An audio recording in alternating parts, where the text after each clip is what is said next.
Inags, I'm sure nag-enjoy din para sa nature na nakita natin ngayon. Oh, sobrang enjoy na enjoy. Syempre naman, grabe, walang ganito sa Canada, makikita. Meron din palang ganito, pero syempre iba yung nature dito sa Pilipinas. Ibang iba, pati yung simoy ng hangin, yung warm ng weather, napakasarap. Panalo, kaya yan yung binabalik-balikan natin dito sa Pilipinas, yung ganitong mga kinalakihan natin, diba? Hi mga ka-Onyx, good day and good vibes sa inyong lahat. Ngayong araw ay meron tayong official activities dito sa San Jose at sa Calintan, Occidental Mindoro. Pero dahil medyo naiinip si Kainag, so isama na muna natin siya, no? Hindi naman siya nakaka-istorbo, hayaan lang natin siya dun sa sasakyan habang ginagawa natin yung ating mga activities. Kaya lang mukhang meron akong pasyente ngayon eh. Tayo mag-aalala nito hanggang matapos ang buong araw. Ayos, Onyx, magandang araw, magandang gabi. Ito ngayon at meron tayong mahiwagang tungkod. Kailangan eh, pero ano na, pagaling na siya, pagaling na. Pinalalayan ko na lang. Okay, let's go, samahan kami buong araw ng Onyx. Lumapit lang tayo ng konti dito sa Devil's Mountain para mas ma-appreciate natin yung kanyang likas na kagandahan. Ayan, wala siyang masyadong mga puno sa taas.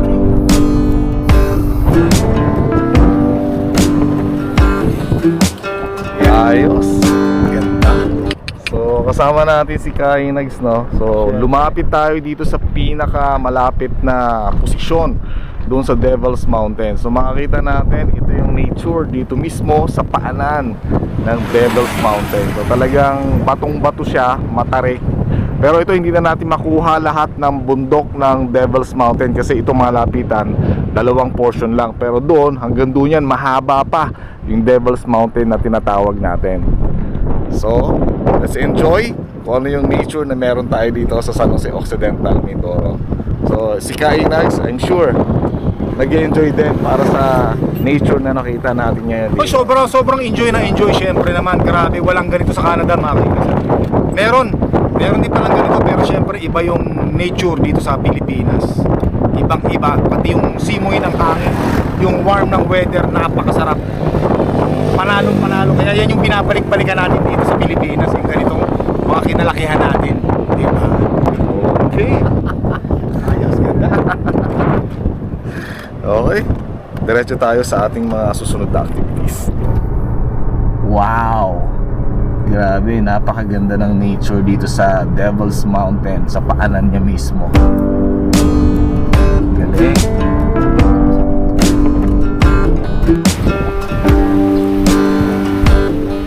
Okay, ito po yung puno ng katuray, no, na isa sa mga favorite naming magkakapatid na ulamin, yung bulaklak niya. Kasi tinuruan kami ng aming tatay na kumain ng bulaklak ng katuray. So ito po iyon. So mangunguha tayo dyan kasi syempre gusto ni Kainags, no? Oh, syempre naman. Gusto ni Kainags yung katuray na yan. Gusto ko talaga. Okay, kaya tayo ay mamimitas ngayon. At the same time, kukuha din tayo ng pananim na matitatanim natin doon sa bukid natin sa Calapan City. Ito yung mga kasama natin, tutulungan nila tayo manguha ng katuray.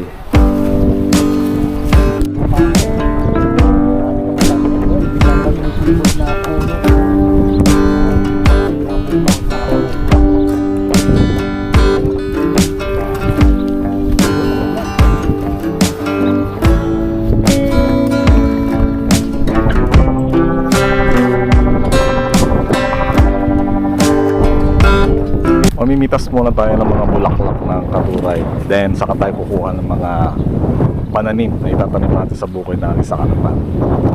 Ayan, mamaya matitikman natin yung kulay na katuray na favorite namin magkakaroon ng insaladang katuray. Okay.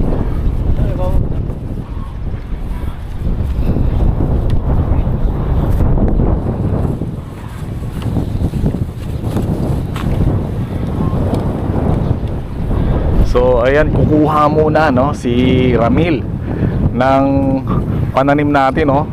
Trunks lang itinatanim dito sa puno ng katuray na to. So kukuha lang siya ng trunks para meron tayong pananim sa Calapan, sa bukid natin sa Calapan. Yan, maghahanap lang siya. So ngayon ay alas 12 ng tanghali habang nagpapahinga tayo, habang naghihintay ng lunch o naghihintay tayo kung saan tayo papunta. Nanungkit muna tayo ng Katuray kasama yung ating mga kasamahan dito at kukuha ng pananim. Naku, baka mahulugan tayo. Ayan po. Yan. Okay. So meron na tayong pananim. Itong dalawang to. Yan. Tatanim natin to sa Kalapan, sa bukid natin, ano. Sige, tirahin mo na rin yan, yung pinakagitna lang para yan. Yan. Ayos. Okay, may mga pananim na tayo. Tatanim natin yan sa Kalapan, syempre. Okay, andito na tayo ngayon sa Kalintaan at naghain sa atin si Kagawad, ano, ng ating pang-lunch. So, maraming salamat Kagawad, mukhang sarap niya, no? Ano ba yan?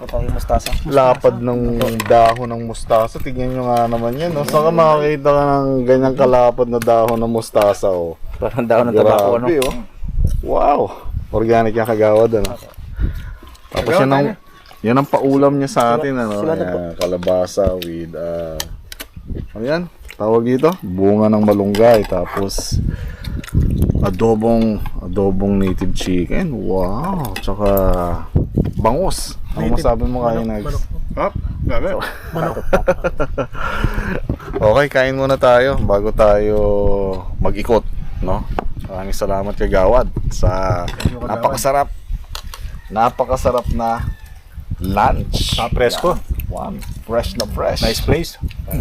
Yung paligid namin, kung makikita nyo, ano, sa ilalim kami ng puno ng santol. Ayan, no? Wow. So, maraming puno ng mangga. Yan. So, bukid na bukid. Talagang fresh na fresh at sarap kumain dito. Tara, kain tayo.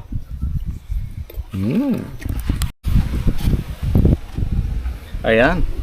So tapos na tayong kumain. Napakasarap ng inihain sa atin ni Kagawad, ano. So maraming salamat Kagawad sa yung inoffer na lunch para sa amin. So ngayon naman meron siyang ipinakita sa atin, ano, mga Conix.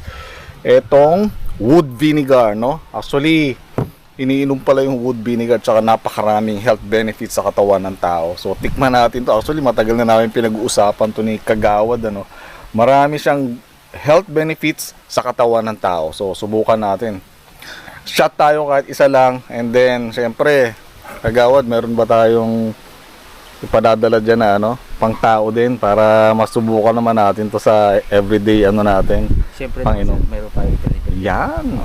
Okay, so meron tayong wood vinegar din, dadalhin din natin sa bahay at syempre lalagyan natin ng bawang. Pang tao to, pero ang wood vinegar po ay maraming gamit, no? Pang halaman talaga to, pang organic farming talaga to, at siyempre mga livestock din. Napakadami rin itong health benefits sa livestock. So pero pwede rin pala siya pantao. Ang dami nitong health benefits, 18 health benefits. Tignan nyo po yan sa ChatGPT o YouTube. Health benefits of wood vinegar for para sa tao. So makikita nyo po yan. Testingin na natin. Okay, salin tayo ng konti lang. Konti lang ba to? Marami yan. So, Inags, gusto mo bang subukan? Ay, hindi muna. Baka mamaya, magmanibago yung aking tiyan. So, ang dami po namin nakain, ano. Actually, gusto sana natin pasubukan kay Inag kasi siya talaga may gout, ano. Hindi siya makalakad. Kaya ang dami namin nakain, dami pinakain sa amin ni Kagawad. Kaya medyo delikado. So, ako na lang susubok. So, marami-rami din siya. Tikman natin. Wood vinegar talaga ang amoy niya, no? Subukan natin. Gusto ni Kagawad. Para sa tagumpay. Ayun. Anong lasa? Grabe. Kadami yun, sir. Mani. Ano pakiramdam?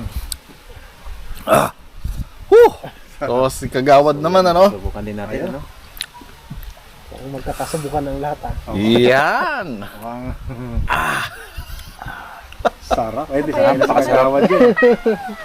Napakasarap. Actually, ang lasa niya, Si no? Lawrence. Sino kasunod? Si Lawrence? O Lawrence? Ano?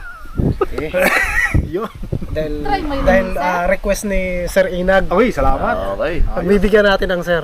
Ayan. Pero ano lang to sir, blade lang. Tikim-tikim lang. Okay na. Pero parang gusto ko rin tikman kahit yung konting tikim lang Oh, eh. yan. Parang ganito lang Yan, sir. ganyan lang. Yan, sige. Ano lang siya, sir? Ang sabi dito ng ating Sir Mike, mayroong health benefits daw. Sabi, sige. pampadagdag daw ng gandang lalaki. Ay, Yun. iinom na ako. Additional yun. Iinom na ako niyan. Bihira naman. Iinom na tayo. Nako, sarap. Oh, totoo nga! Bihira. Iinom na rin ako. Ano lang, konti lang. Tikim lang, at least matikman lang natin. Si No? sir kadami. Matikman lang natin, masabi lang natin, matikman natin. Yan, okay na yan. Okay na sir. Di ba? Nako. Pero wala namang alcohol to, di ba? Walang alcohol na. Wala yung alcohol. Walang alcohol, zero alcohol, mga kainag. Uy, sarap pala, ganun pala lasa, no? At least nasabi lang natin kung tikman natin. Lasang-lasa yung bawang, sa sarap. Parang naninibago ako ah. Guwapo rin kayo, sir? Nadagdagan ko yung parang feeling ko, nadagdagan yung pagiging guwapo ko ah. Baka lumakas yung hangin. Masira yung araw natin ah. Ayos, nagkakatuwa lang mga kainis, ano? Sarap, busog kami, sobra. Solve na solve. Ayos. Okay. So, yung lasa po ng wood vinegar, para di siyang alak na gaganon ka rin ano. Pero hindi naman siya talagang yung tapang niya nandoon. Tapos mararamdaman mo yung may konting lasa siyang bawang. So, yung pakiramdam, parang gumagana yung pakiramdam natin. Ang bilis na effect, ya. So, maganda siya sa katawan. So, yung iba, pwede nyo subukan. Pero, yun nga, hindi namin talaga nire-recommend para sa mga hindi pa sanay. So, yung sa tiyan, mahirap. Medyo delikado. Pero medyo sanay naman tayo sa kahit anong kinakain natin before. Kahit nga panis na pagkain. hindi tayo kaya natin kainin, kaya malakas ang loob natin uminom ng wood vinegar.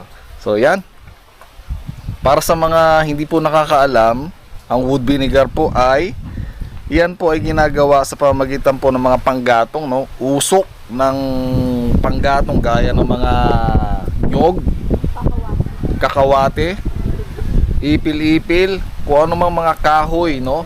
Na pwedeng gamitin, na pwedeng pang insect repellent, kawayan, pwede rin. Ginagatong po yan sa isang chamber. At yung usok po niya pupunta doon sa same chamber. Tapos yung chamber po, magki-create siya ng moist doon. At yung moist po na yun, yung unti-unting naiipon. At pupunta doon sa lalagyanan at sinasahot. At yun na po yung wood vinegar. Ito na po yung wood vinegar. Ang kagandahan yan, ito na yun. Yan, malinis na malinis po ito, no? Kung pantao, dapat ganito kalinis yung gagawin natin. Tapos saka natin lalagyan ng bawang. So, akala ko po. Ano yan, kagawad? Para sa amin na? Sabi ka na. Yun, nag-request tayo kay kagawad na, no? Ng wood vinegar. Malinis to pang tao. Pero lilipat din natin sa bote para mas safe siya. Ganito, para hindi kumatas yung pagka naglagay tayo ng bawang. Lilipat natin. Kagaya nung ginawa ni kagawad na ganito. Yan. Okay. Punta na tayo sa ating activities. Maraming salamat kagawad. Ma'am, maraming salamat sa masarap na lutuin nyo. Mukhang kayo yata ang nagluto nito ng aming lunch. Thank you. Yan na yan ako. Okay. Papunta po tayo ngayon sa isa pang farm. So, nagaling na tayo sa kabilang farm. So, ngayon lilipat tayo doon sa talagang maraming interventions natin na isang farm, at doon tayo magkakandak ng meeting with other stakeholders, organic farmers natin. So lipat tayo, samahan nyo kami.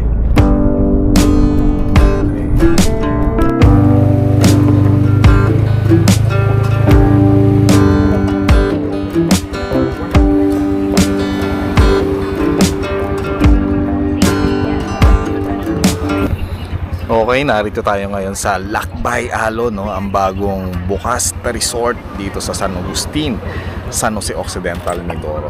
So, sayang hindi natin inabutan yung sunset kasi tayo yung umorder doon ng coffee. So, hinintay muna natin yung mabayaran bago tayo nakalabas. Wala na yung sunset. Ayan, oh. Ito meron. Ayun, yun daw ang sunset. Sabi. Inabutan nyo yung sunset, ano? Nakuha nyo. Okay. Bigyan ka ng kopya. Kopya. So, si Kainags, no, nakuha niya yung sunset, no? Napakaganda ng sunset. Sayang. Kita ko lang, nung nandun ako sa coffee shop. O, di bale, next time, no? Pagbalik natin, sana makita rin natin yung sunset dito. So, pasyal kayo dito. Once na kayo may time, pasyalan po kayo dito sa Lakbay Alon, San Agustin, San Jose Occidental, Mindoro. Kagaling lang namin ng Kalintaan at ngayon narito na kami. Alas 6, anong oras na dyan? Alas 6, 6:15 ng gabi, pero medyo maliwanag pa. Maya-maya lang, diretso na kami uwi ng bahay.